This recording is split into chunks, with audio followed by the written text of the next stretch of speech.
А 14-летний позвал тебя домой. Ты приехал, ты обманом как бы втерся в доверие для того, чтобы переубедить. Да? Ну, естественно, вы что, обалдели, что ли? Приезжают люди из глубоких кишлаков с совершенно другой ментальностью, архаичными представлениями о роли женщины и возрасте согласия. Для части из них женщина в европейской одежде – это добыча. Как это получилось? Кто это контролирует? Откуда появилась русская дружина? Почему Россия ненавидит полк Азов, вместо того, чтобы навести порядок на своих улицах? Давайте попробуем ответить на эти вопросы в данном видео, но прежде чем начать, прошу подписаться и поставить лайк. Сегодня это не просто поддержка или благодарность, сегодня это война и ваш выбор, на какой вы стороне. Я же начинаю. Пройдемся хронологически, как одно превратилось в другое, из чего все это начиналось, соответственно.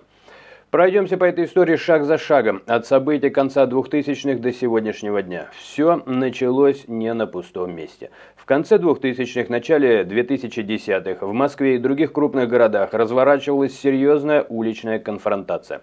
С одной стороны русские, националистические и околоправые группировки, с другой так называемые «антифа», под прикрытием которых часто действовали бойцовские бригады радикальной кавказской молодежи, дагестанцы, чеченцы, ингуши и другие.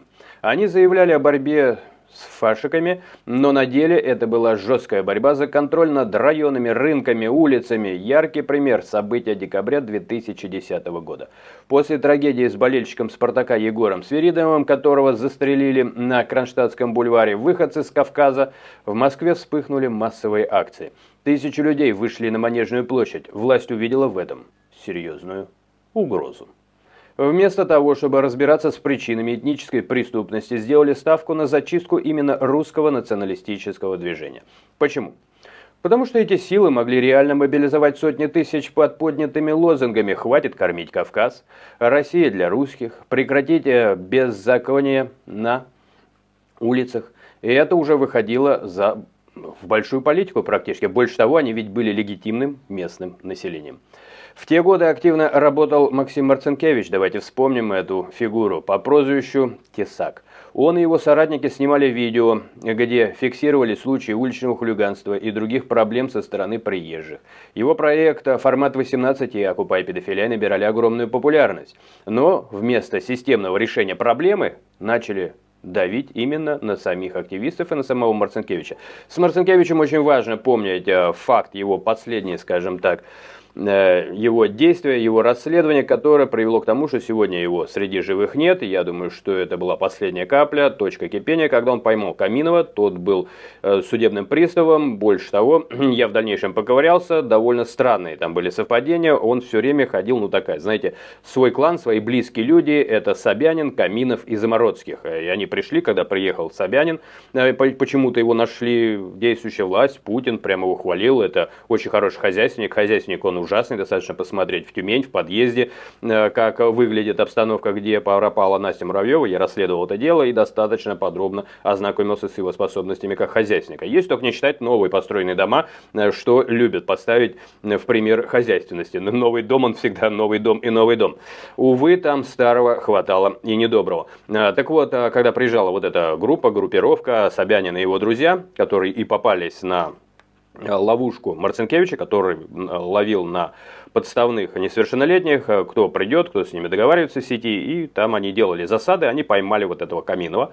Но что любопытно, когда вот эта группа приезжала из Тюмени, это был где-то в районе переломные 10-е годы, Собянин приехал чуть раньше, после 10-го, где-то 11-12 приезжают вот этот Каминов и Замородских, и потом в дальнейшем, это просто вышло из-под сукна совершенно случайно, благодаря одному блогеру, который ведет тематику серийных преступников, вдруг выясняется, что в Тюмени очень долго шла, ну как серия, буквально конвейер, причем однотипные несовершеннолетние пропадали в неизвестном направлении, и одно из самых резонансных дел, это было дело Анны Анисимовой, как раз вот этот переломный момент, те самые 10-е годы. И Она тоже пропала. Ей перед тем, как она пропала, позвонили из правительства. Казалось бы, мелочь, совпадение или что-то, но в общей картине уже начинает дорисовывать. Естественно, правоохранители отчитались, проверили, ничего страшного, это она сама позвонила в правительство. Ребенок шел в школу, она сама позвонила в правительство. Дорогу, что ли, спрашивала. Вот. Но когда ты все это вместе складываешь, и когда выясняется, что после того, как команда Собянина уехала из Тюмени, там просто перестали пропадать дети, история о том, что они пропадали, вышла благодаря блогеру, как я сказал, только уже спустя 10 лет, выясняется, потому что, эти мамочки начали ему писать, он рассказал про одну историю, им начали про другие писать, у него сложилась картина, больше того, дети явно под чей-то конкретный вкус, там, раскосость, вообще такая внешность схожая. Возникает резонанс, и на этом резонансе пропадает снова девочка, причем очень профессионально пропала. Когда ее тело подкинули, там явное участие силовиков, я это расследовал, там они прокололись и на капсуле, когда он знает заранее, кого подкинули, и Малахов, который говорит на передаче, на одной передаче обращается к преступнику, вот, верни хотя бы дело, а на следующий говорит, нас услышали. А парадокс в том, что когда он на первой обращался, сама передача вышла позже, чем подкинули. Малахов на второй передаче не сказал бы, нас услышали, если бы это было заранее не придуманное история и его текст, то есть сценарий. И вот на этом фоне, конечно же, становится понятно, что там что-то очень всерьез работает, там и давление было, там одна журналистка-активистка Анастасия долго боролась и годами закрывали дела, там был некий француз, который явно находил эту самую молодежь, занимался просто их вовлечением во что-то запрещенное. Когда пошел резонанс, он скоропостижно скончался, естественно, то есть концы зачищены, Тюмень, мягко говоря, разит определенным запашком, и в этот запашок, всем своим сапожком, образно выражаясь, наступил Марцинкевич, после этого его ловили по всей планете, нарушая все правила миграции, высылки, его просто поймали, в самолет закинули и вернули, он на другой стороне планеты был. Забросили его в Россию, рисовали какие-то сроки, чтобы он никогда не вышел, он и не вышел. Причем погиб он при реально страннейших обстоятельствах.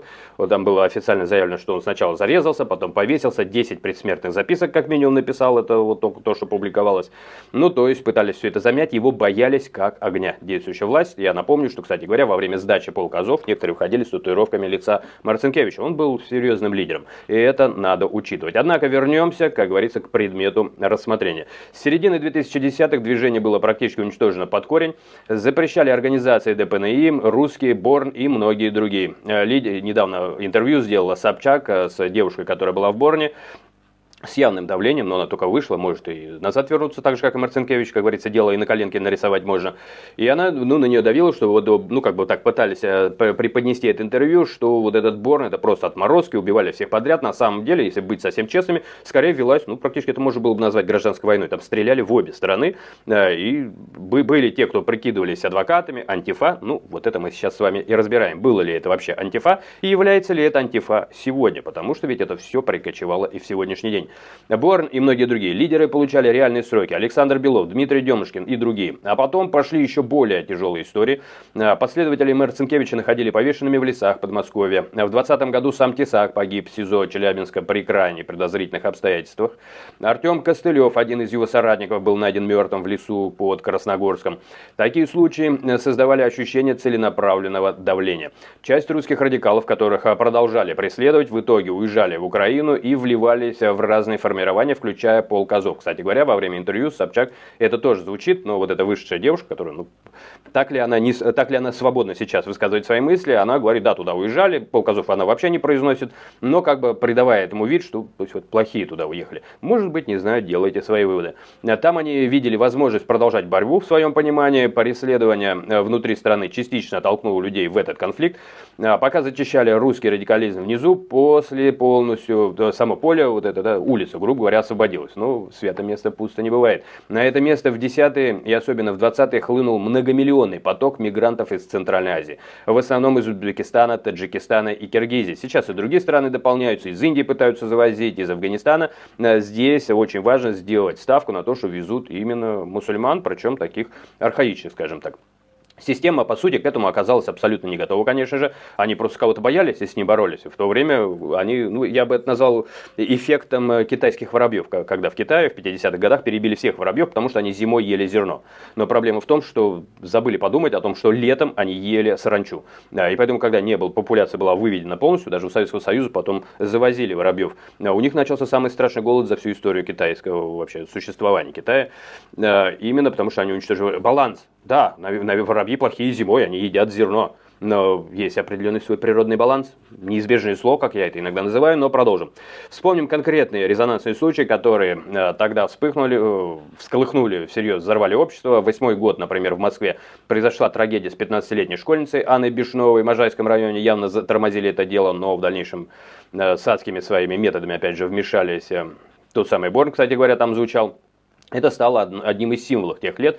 Позже были похожие истории, Бутово, другие районы, когда после очередного тяжкого инцидента тормозилось дело, явно не расследовалось, уже тогда вмешивались эти самые диаспоры, сейчас это просто наглядно видно, ну тогда еще как-то журналисты пытались отвлекать внимание. Я напомню, что даже был феномен такого полного... не фальсификация, а мистификация, когда придумали, эффект возник такой рукосыла, то есть придумали просто человека, рукосылу, что ее националисты, по-моему, украинские забили, почему-то Украину вот тогда уже воткнули, а демонстрация проходила в Германии в поддержку против вот ФА, что вот нельзя рукосылу забивать. Рукосылы вообще это взяли какой-то аккаунт, просто сдернули чужие фотографии, то есть не было такого инцидента в принципе. Практически по полмира прокатили вот эту историю, о том, что, отвлекая внимание от дела Анны Бишновой, это вот важный момент, то есть это велась обоюдная борьба, но цель ее, как бы, я со своей стороны уже обозначил. Тем не менее, вот этих инцидентов много, вспыхивали ответные акции, и очень важно отметить, что когда вмешивались около футбольные болельщики, вот эти боевая молодежь, либо сами вот националисты, то дела не просто там что-то вспыхнули, покричали, разошлись. Нет, дела сдвигались с мертвых точек. Дело Анны Бишновой раз и расследовали. Дело там, где шел мальчик с девочкой от машины, их ударил мигрант, вот это мощное было достаточно, скажем так, погромы даже происходили, машины переворачивали, там тоже националисты подключились, то там, опять же, тоже сдвинулось с места это дело. И даже представитель диаспоры высказывался. Из какой-то ерунды устроили черти что. Ну, совершенно нормально высказывался, показывая свое отношение, в принципе, к местному населению, ну, так уж добавляя. Это даже в Википедии, не знаю, если сейчас не переписали, очень долго была вот эта его фраза: ну, что вы из-за ерунды, человеческая жизнь.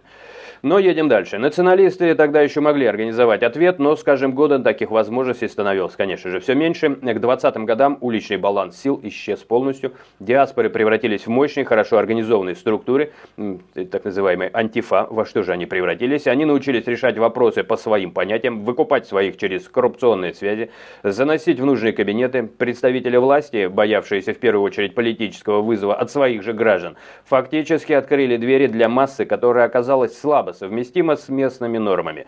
Результат, ну, мы с вами наблюдаем сейчас. Приезжают люди из совсем других культурных условий, с архаичными взглядами на роль женщины, на возраст, на правила поведения в обществе. Для части из них женщина в обычной европейской одежде без платка, это автоматически воспринимается как доступная цель без защиты. Это на уровне инстинктов, их даже обвинять за это сложно. Диаспоры при этом частично игнорируют российские законы, у них свои авторитеты, свои внутренние разборки, муфтии, примеры, которые невозможно игнорировать. После событий в Крокус Сити Холл в 24 году семья Агаларовых, владеющая комплексом, на фоне того, что были похожие случаи в Хромой Лошади, в Зимней Вишне, там все владельцы садились просто за то, что был недосмотр по противопожарной безопасности. Здесь же мы видим, что вот это семейство не оказалось под серьезным хоть сколько-то следствием. Хотя вопросы к организации безопасности были огромные. Там большинство людей погибло, именно не находя выходы в дыму и задыхались в каких-то тупиках. А больше того, еще самый большой вопрос с моей стороны, например, а как вообще было организовано нападение на Крокус? Почему нападавшие знали, что у них плохо с противопожарной безопасностью? Сегодня Агаларовы скорее редкость. Их еще поискать, такое строение современное, с современными технологиями, чтобы у них что-то не работало. Вот что вам приходит на ум? Почему нападавшие, по сути, тащили с собой канистры, рисковали временем, они из-за этого и были пойманы, они почти до границы доехали. Если бы они сэкономили время и не стали поджигать, вот зашли, вот они ненормально выполнили свою задачу, они же просто стреляли. Ни захватов, ничего. Постреляли, вышли, уехали. Они бы успели уйти. Но почему-то была поставлена задача сделать поджог. Если бы в этом здании все хорошо работало, это было бы бессмысленно потраченное время. Больше того, официально заявляется, что у них были планы нападения еще на одно здание, и там никаких поджогов не планировалось. Они собирались там то ли стрелять, то ли взрывать. То есть на это невозможно делать ставку, ведь это противоречивая информация, ты не знаешь, сработает или нет. Зачем же эти риски даже с позиции преступника столь лютого? Вопросы к Агаларовым есть. У кого угодно, кроме действующей власти. Возможно, потому что они азербайджанцы, женатые на дочери главы Азербайджана. Но почему это действует как важный аргумент на территории действующей власти внутри России?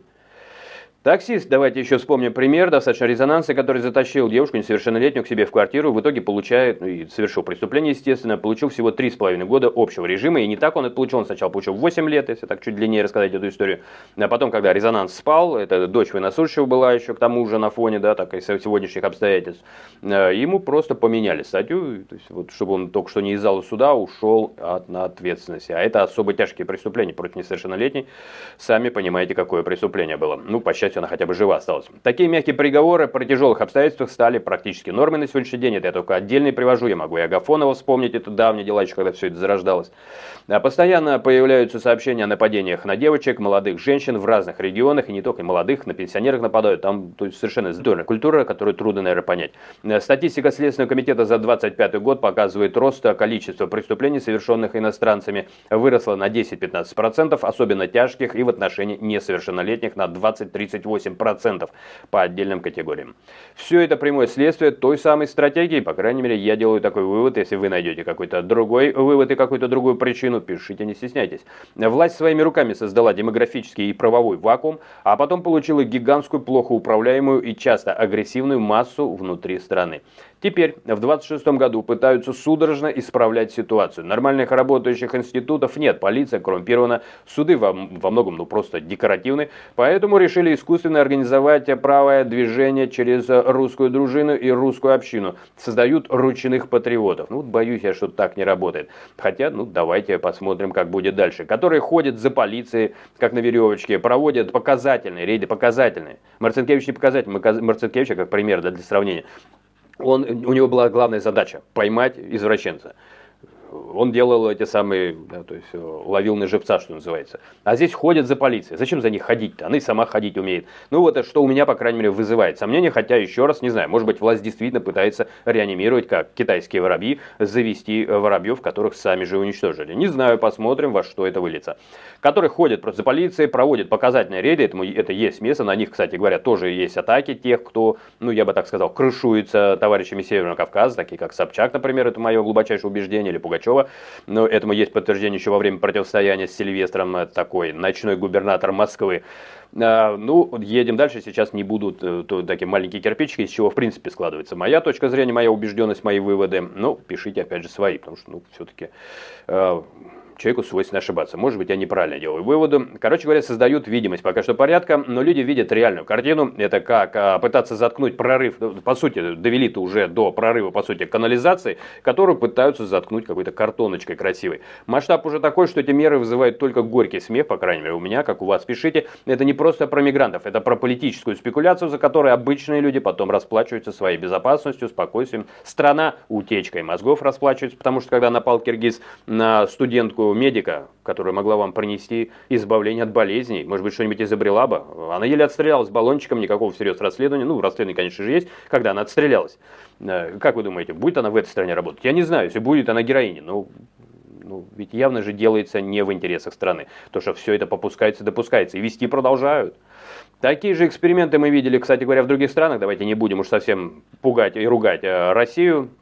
Не она первая идет этим чудовищным путем, на мой взгляд, ошибочным. Ну, для какого-то политика, да, еще раз, это ведь тоже может быть какое-то влияние личности на историю. То есть кому-то было так удобнее договориться. В результате все расхлебывают. Вот, например, в Германии после открытой политики «добро пожаловать» в 2015 году резко выросло количество проблем в городах с большим потоком приезжих из совершенно другой культурной среды, что ключевым является интеграция. Сколько раз я приводил примеры, эти факты, то, что психологи предупреждают, больше 5%, вот в каком-то районе больше 5% появляется вот какое-то объединение по одной национальности. Они создадут анклав автоматически. Если их много, все. И это будет противостояние, даже если бы это была какая-то святая культура прекрасная. Это вопросы социальной психологии. Тем не менее, итак, завозят, значит, другую культурную среду. В Кёльн везут, в Берлин, другие города. Франция уже десятилетиями живет запретными зонами в пригородах. Туда вообще нельзя заходить. Туда полиция не лезет.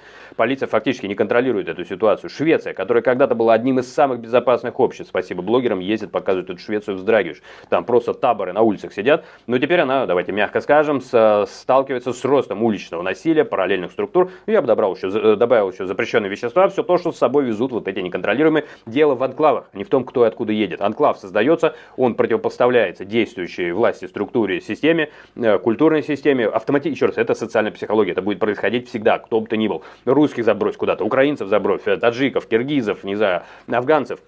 Если их больше 5%, то есть много, они автоматически начнут сплачиваться. А сплачиваясь, они начнут вызывать раздражение у местных. Вызывая взаимное раздражение, их не будут брать на работу, они будут еще в состоянии полной незащищенности, они автоматически станут преступным объединением. Это прописная истина, это слоган, психологии, но это кто-то делает словно специально. Везде одна и та же схема. Элиты, боясь своих собственных граждан и недовольства, поэтому, кстати, многие думают, вот, исходя из этого же вывода, что это диверсия. То есть раскачать внутри общества, чтобы там разделяй и властвуй. Они там дерутся, а правительство прекрасно жрет дальше, не решая никаких вопросов, потому что они где-то там погрязли уже в какой-то плохо разборчивой рутине. Тем не менее, вместо того, чтобы защищать своих граждан, боясь вопросов этих граждан, элиты, опасаясь своих собственных граждан, соответственно, и их недовольство, открывают границы, создают новую реальность. Оплатить за это приходится простым людям, женщинам, детям, обычным семьям, которые просто хотели жить в своей стране по своим правилам. Они сами вырастили, по сути, вот эти действующие элиты, вот данную ситуацию. Еще раз, это не единичный случай, часто к этому скатывается власть безрукая, безногая, бесхребетная и беззубая, самое главное. И теперь лекарства против созданного монстра у них просто нету. Поэтому крики, поэтому полемика, поэтому риторические вопросы со столь же совершенно ненужными ответами. Риторические вопросы не требуют ответа. В данном случае здесь скорее самая ситуация фактуры, как она будет решаться, как из этого будут выходить люди. Ну вот смотрим, где-то вот в России пытаются при помощи русской дружины. Не знаю, не особенно в это верю. Я вижу по комментариям, что кто-то верит. Я не хочу бить кому-то по рукам или по надежде. Давайте надеяться, я из тех, кто верит, что надежда умирает последней. Но и сидеть сложа руки тоже не стоит. Так что с вас подписка, комментарии, мысли, мнения. И еще раз, здесь нет вопросов национальности. Надеюсь, я это объяснил. Здесь нет плохих национальностей. Здесь есть ленивые, тупые и пытающиеся уйти от ответственности от вопросов чиновники. Дай Бог здоровья вам, вашим близким, мудрости, здоровья, процветания. И тогда мы обязательно увидимся.